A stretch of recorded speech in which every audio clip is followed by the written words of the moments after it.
서울 여의도 광역방송센터입니다. 여의도 초대석. 오늘은 서울 용산 대통령 집무실 앞에서 대통령실 사적 채용, 대통령 대국민 사과 촉구 1인 시위를 벌이고 있는 더불어민주당 고민정 의원과 함께 정치권 현안 얘기 해보겠습니다. 의원님 안녕하세요. 네, 반갑습니다. 행정안전부 경찰국 신설 시행령이 오늘 국무회의에서 통과했습니다. 이 얘기부터 좀 해보겠습니다. 윤석열 대통령 출근길 약식 기자회견에서 기자들이 경찰서장 회의 등 경찰 반발 관련한 질문을 하니까는 국가기강 문란이라는 표현으로 세게 질타를 했습니다. 네. 어제는 이상민 행안부 장관이 12.12 쿠데타에 비유를 했고 쿠데타, 국기문란 뭐 이런 발언들 어떻게 보시나요? 과연 얼마만큼의 국민들이 그 단어에 공감하실까? 네. 공감한다고 생각하시나? 하고 좀 묻고 싶고요. 네. 점점 전두환의 모습으로 닮아가는 것 같아서 굉장히 우려스럽습니다. 누가요? 윤석열 대통령이요. 네. 왜냐하면 이번 이제 경찰국 신설 관련해서는 일선에 있는 경찰들의 의견들이 그렇게 분출하고 있는 것입니다. 네. 그러면 최소한 한 번이라도 대화의 시간을 갖든 아니면 국민들에게 그 의견을 묻든 네. 이러한 장치들이 한두 번 정도는 반드시 필요한데 그런 것 없이 일사천리로 지금 밀어붙이고 네. 있는 형국이고 네. 거기에 손발이 되고 있는 이상민 장관은 말도 안 되는 쿠데타라는 단어까지 이제 네. 끌어온 것이거든요.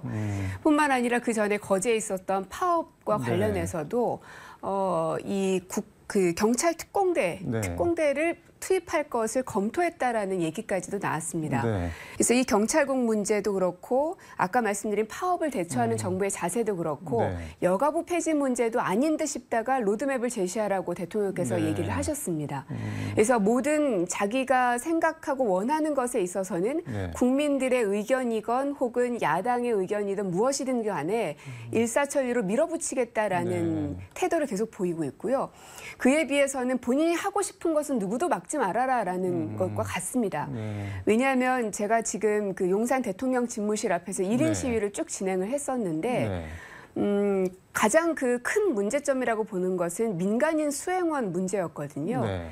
어제 대정부 국회 대정부 질문에서 박진 외교부 장관 상대로 이거 관련한 질문을 하셨던 것 같은데 맞습니다. 그 대통령 부부와 뭐 사적 인연이 있는 신모 씨 보안각서를 받았냐고 물어보던데 여기서 말하는 보안각서는 뭐고 이게 왜 중요한 이슈가 되는 건가요? 대통령실의 직원들과 네. 외교부 직원들은 채용할 때 이미 보안각서와 유사한 여러 가지 형태들의 절차를 밟습니다. 네. 대통령실 직원이 되려면 당연히 그래야겠죠. 네.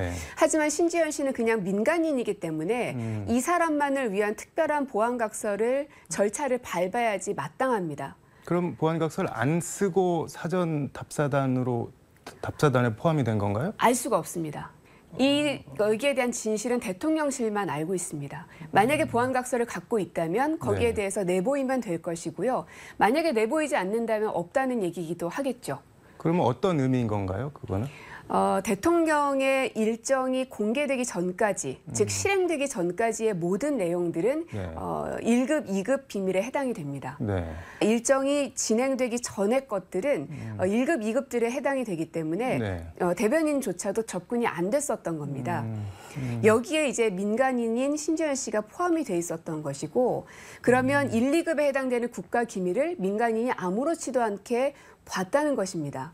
그것을 허가했어도 문제고요. 허가를 안 했어도 문제인 것이죠. 민간인이 아무렇지도 않게 대통령의 수행원으로 등록됐던 사례도 없고요. 네. 특히나 한 달 전에 가야 할 그 답사단에 답사단은 그냥 답사팀이 아니고요. 정부 합동 답사단이라는 정식 명칭이 있는 조직입니다. 여기에 민간인이 들어간 전례는 단 한 번도 없습니다. 문재인 정부 시절에는 한 번도 없었나요? 없습니다. 거기에 대해서 어제 네. 박진 장관에게 제가 물었고 네. 답변이 없었고 해명도 없었습니다. 지금 용산 대통령 집무실 앞에서 대통령실 사적 채용을 비판하는 1인 시위를 하고 계시는데 이거 언제부터 하셨죠? 지난주부터 했었거든요. 네. 그래서 비가 오기도 하고 막 엄청 덥기도 하고 네. 그러긴 했는데 이제 대정부 질의를 하면서 이제 국회에서 싸우는 이제 전장을 다시 이제 옮겨온 네. 것입니다. 결국은 대통령실에서는 어떠한 자료도 협조하지 않고 있었기 때문에 그 잘못들을 검증할 수 있는 방법이 없었습니다. 네. 그래서 1인 시위를 계속 했었던 거고요. 네. 그런데 이제 대정부 질의에서 역시 대통령실에서는 아무도 나오지 않기 때문에 외교부 장관에게 질의를 할 수밖에 없었는데 거기에서 단초들이 하나씩 지금 드러나고 있는 겁니다. 1인 시위 그 팻말 보면은 윤석열 궁궐이라는 표현을 사용을 하셨던데 대통령이 이런 걸 알고 있을까요? 이게 꼭 대통령까지 사과를 해야 될 사안인가요? 어떻게 보시나요? 결국 모든 책임은 대통령에게 있을 수밖에 없고요. 네. 오늘 경찰국 관련해서도 네. 치안과 국방에 대한 최종 지휘와 감독자는 대통령이다. 네. 뭐 이런 얘기도 하신 것 같은데 네. 모든 책임은 말한 것처럼 대통령이 지는 겁니다. 국민들의 인식 속에는 친인척은 채용하면 안 된다라는 게 있는데 네. 그것을 알매도 불구하고 당장 명기되어 있는 법에 없다는 이유 하나만으로 친인척을 채용했습니다. 네. 여기에 대한 최종 책임은 대통령에 있기 때문에 본인이 잘못된 인사를 통해서 잘못된 비서관들을 앉혔고 그로 인해서 국가의 여러 어려움들을 야기시켰기 때문에 대통령으로서는 책임 있게 사과하는 게 맞죠. 근데 뭐 비서관 경질이나 사과하실 생각은 전혀 없어 보이시지 않나요? 지금 대통령의 지지율이 계속해서 떨어지고 네. 있는데 그 원인으로 첫 번째로 꼽히는 게 바로 이런 인사입니다. 여기에 대해서도 여전히 국민들이 어떻게 생각하든 네. 지지를 하든 안 하든 나는 상관없어. 난 나의 길을 갈 거야. 네. 그게 바로 독재자로 가는 지름길이라는 겁니다. 그러니까 지금이라도 네. 정말 이 민주주의 대한민국에서 참 부끄러운 일이거든요. 윤석열 대통령께서 민주주의 대통령으로서 자리매김을 하고 싶으시다면 네. 이런 독재자 혹은 전두환 이런 단어들과 오명을 쓰고 싶지 않으시다면 지금이라도 본인의 입장을 명확하게 하시고 잘못된 것은 정리하시는 게 필요하다고 봅니다. 민주당 전당대회 얘기해 보겠습니다. 8.28 네. 전당대회 최고위원회 출사표를 던지셨는데 모레 1차 컷오프 발표잖아요. 네. 17명 중에 8명을 뽑는데 경쟁이 통과? 치열합니다. 하실 수 있으실까요? 낙관하고 계신가요? 그렇지 않습니다. 이번에는 100% 중앙위원들만의 네. 표로 결정이 되는 거기 때문에 한 분 한 분의 마음을 읽어내는 게 참 쉽지 않고요. 네. 저뿐 아니라 16명이 다 같이 뛰어들고 있어서 마음을 읽기가 쉽지 않지만 네. 그래도 이제 그분들께서도 윤석열 정부의 이러한 독단과 독주들을 막아내려면 네. 지도부가 일사불란하고 그리고 유능하면서도 강한 야당을 네. 만들어야 되는데 누가 적임자일지를 판단하고 계시리라 생각이 들고요. 그래서 그냥 공격수가 아니라 정밀 타격하는 그런 강한 공격수로서 저 고민정을 봐달라 이런 얘기를 계속 하고 있습니다. 이게 이번 민주당 전대가 이재명 의원을 중심에 네. 두고 돌아가는 측면이 있다 보니까는 뭐 친명이냐 반명이냐 비명이냐 뭐 이런 구분도 있는 것 같고 굳이 분류하자면 의원님은 어느 쪽이신가요? 저는 친명도 아니고 반명도 아니고 반윤입니다. 반윤. 네. 이 더 이상은 이제 그러한 프레임들에 네. 저희 민주당이 스스로 끌려가지 않았으면 좋겠고요. 네. 지금은 이재명이든 문재인이든 뭐 누구든 윤석열 정부는 이렇게 독재 정권처럼 무소불위로 치고 들어오고 있는데 네. 국민들은 그 30% 선이 무너질 정도까지 윤석열 정부에 대한 비명을 지르고 있는데 우리가 누구 편이냐 아니냐를 가르는 거 너무 한가로운 네. 얘기라는 생각이 드는 거죠. 그래서 모두가 다 반윤으로 뭉쳐야 된다고 생각합니다. 그 페이스북 보니까는 다시 가슴 뛰는 민주당을 만들기 위해 고민정이 열심히 뛰겠다 이렇게 적으셨는데 두 가지가 궁금합니다. 지금 민주당은 가슴 뛰는 민주당이 아니라는 건지 그렇다면 왜 그런 건지 그리고 다시 가슴 뛰는 민주당을 만들기 위해서는 뭘 어떻게 해야 되는 건지 하시겠다는 건지 말씀을 좀 해주시죠.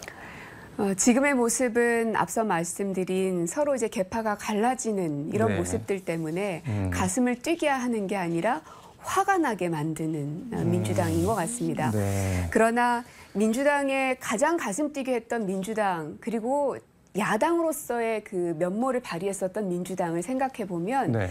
굉장히 자긍심 넘치고 정권의 탄압이 많았지만 많은 시민들과 연대하면서 혹은 어떤 단체들과 연대해가면서 네. 정부와 맞서 싸웠던 게 바로 민주당이거든요. 그래서 저는 민주당의 그 가슴 뛰게 했었던 예전의 민주당 모습으로 돌아가야 한다. 민주주의를 되찾았던 것도 바로 민주당이었었고 그리고 경제에 있어서도 IMF라는 그 어려운 상황을 네. 극복해냈던 것도 민주당이었습니다. 그러한 유능하고 시민들과 연대하는 민주당으로 만드는 것, 그것은 다시 가슴 뛰는 민주당으로 만드는 것이다. 네. 그래서 그 현장에 민주당이 점점 더 자리를 서면서 연대하면서 함께 이 기득권 세력과 혹은 권력자들과 싸워나가는 게 네. 민주당의 모습일 것 같고 앞으로 그렇게 하려 합니다. 이재명 의원 사법 리스크 관련한 질문 하나만 여쭤볼게요. 네. 이제 한쪽에서는 대표가 되는 순간부터 사법 리스크에 묶일 수밖에 없는 거 아니냐는 뭐 의견이 하나 있고 반대쪽에서는 사법 리스크 거론하는 거는 그 상대의 논리로 뭐 이재명을 공격하는 자해 행위다 뭐 이렇게 반박을 하기도 하는데 어떻게 보시나요? 결국은 이재명 의원님이 넘어야 될 산이라고 생각합니다. 네. 근데 다만 이런 것이 민주당 전체를 흔들게 둬서는 안 되겠죠. 네. 그래서 더더욱 이번 최고위원회에서는 다양한 사람들이 결합될 수 있어야 민주당이 그 어떠한 외풍에서도 흔들리지 않을 거다 생각이 듭니다. 가슴 뛰는 민주당에 대해서 말씀을 해주셨는데 왜 최고위원 중에 고민정이 있어야 하느냐, 왜 있어야 합니까? 그리고 들어가시면 어떤 역할을 하실 생각이신가요? 지금의 거친 여당을 제대로 상대하려면 고민정 하나 정도는 있어야 되지 않는가. 그리고 스스로를 쌈딱으로 포지션을 하고 계신 건가요? 이미 많은 네. 언론에서 저를 그렇게 규정을 하고 계시더라고요. 네. 저는 아니라고 계속 항변을 했지만 네. 그런다고 해서 바뀌어지지 않는 거라면 제가 받아들여야 된다고 생각을 하고요. 네. 다만 정밀 타격하는 공격수가 되겠다는 부분이고 그리고 또 하나는 민주당 지도부가 더 참신해 보이려면 네. 또 고민정 하나 정도는 있어줘야 되지 않을까. 여성이고 젊고 새롭고 그리고 개혁에 대한 의지가 있고 네. 이런 부분들을 계속 말씀드리고 있습니다. 마지막으로 하나만 더 물어보겠습니다. 21대 후반기 상임위도 전반기 이어서 과학기술정보방송통신위원회로 가셨는데 뭐 어떤 점에 중점을 두고 활동을 하실 계획이신가요? 전반기에는 제가 보건복지에 네네. 있었고 이번 후반기에는 과방위로 가게 됐는데요. 그 권성동 대표가 MBC와 KBS의 방송 장악에 대한 네. 시도와 의도들을 아무렇지도 않게 드러내는 걸 보고 굉장히 놀랐습니다. 이게 또 될까요? 근데 그런 게? 돼서는 안 되죠. 저는 이제 2008년 8월 8일을 기억을 하는데요. 네. 그때 당시에 KBS에서는 경찰이 사복을 입고 회사 안으로 다 들어왔었습니다. 네. 그때 당시 어떤 얘기를 했냐면 그런 일이 가능하겠냐. 21세기에 옛날 80년대에나 있는 일이지 경찰이 방송국 언론사 안으로 들어온다는 건 상상하지 못했습니다. 그때에도. 그러나 현실이 됐었죠. 그런 경험이 있기 때문에 지금도 2022년 전혀 그런 일이 있어서는 안 될 시대에 살고 있지만 또다시 반복될 수도 있을 거라는 두려움도 좀 있습니다. 네. 왜냐하면 아까 말씀드렸던 경찰들의 이러한 의견 전달에 대해서 12.12 쿠데타라고 얘기하는 것 그리고 파업을 대처하는 이 정부의 자세들을 보면 네. 충분히 옛날로 회귀할 수도 있는 가능성은 있다. 그래서 그런 것들을 알면서도 막지 않고 방관하는 것은 저 스스로에게 부끄러운 일이 될 것 같아서 자원했습니다. 네, 알겠습니다. 시간상 마무리 말씀 부탁드리겠습니다. 네, 고맙습니다. 마무리 말씀이 별도 마무리 말씀 없으신가요? 말씀. 네. 네. 앞으로 민주당은 강한 야당 그리고 네. 유능한 야당이 되겠습니다. 그것이 단순히 윤석열 정부를 끌어내리기 위함은 절대 아닙니다. 새는 좌우의 날개로 나는 것처럼 야당이 튼튼하게 자리매김을 해야 대한민국이 건강하게 앞으로 나갈 수 있다고 생각합니다. 코로나 위기 이후에 어려워진 경제 그리고 외교안보 상황 속에서 대한민국의 국격을 무너뜨리지 않고 상식을 바로 세우기 위해서 민주당을 강하게 만드는 그런 최고위원이 되고 싶습니다. 알겠습니다. 최고위원회 입성하는지 저희도 좀 지켜보고 네. 입성하시면 한 번 더 모셔서 말씀 더 들어보도록 하겠습니다. 네. 오늘 감사합니다. 네, 고맙습니다. 네, 지금까지 서울광역방송센터에서 민주당 전당대회 최고위원회 출사표를 던진 고민정 의원과 함께 전해드렸습니다.